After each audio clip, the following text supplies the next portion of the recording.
ఢిల్లీ బ్లాస్ట్‌కి సంబంధించి క్రమంగా ఒక విచిత్రమైనటువంటి అంశాలు వెలుగులోకొస్తున్నాయి. ఒక్కొక్క రోజు ఒక్కొక్క పరిణామం వెలుగులోకొస్తోందనాలి.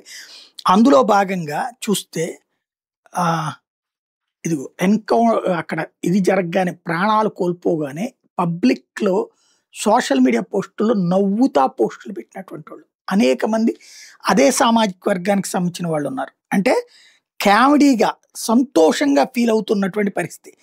ఇదే కాకుండా దేశంలో ఇట్లాంటి అల్లకల్లోలాల్ని సమర్థించేటటువంటి వాళ్ళు.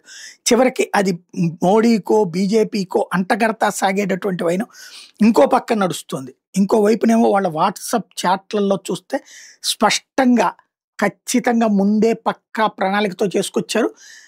ఖైబర్ పఖ్తూన్‌ఖ్వా ప్రాంతంలో దీనికి బీజాలు వేశారు. అక్కడి నుంచి ఐఎస్ఐ కొంతమంది తీవ్రవాదులతో ఇక్కడ ప్లాన్ చేసింది అన్నటువంటి విషయం కూడా బయటపడింది.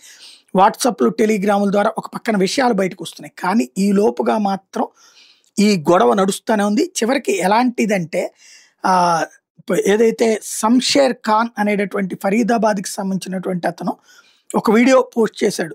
Those Muslims who do jihad in India will go to heaven అని. ఎవరైతే భారతదేశం మీదన జిహాద్ చేస్తారో వాళ్ళు స్వర్గానికెళ్తారని అతను చేసినటువంటి పోస్టింగ్‌కి 8 మిలియన్ల లైకులొచ్చినియి. 7 లక్షల లైకులు, 8 మిలియన్ల వ్యూస్ వచ్చినియంటే అర్థం చేసుకోవచ్చు ఏం జరుగుతోంది ఈ దేశంలో అన్నటువంటిది.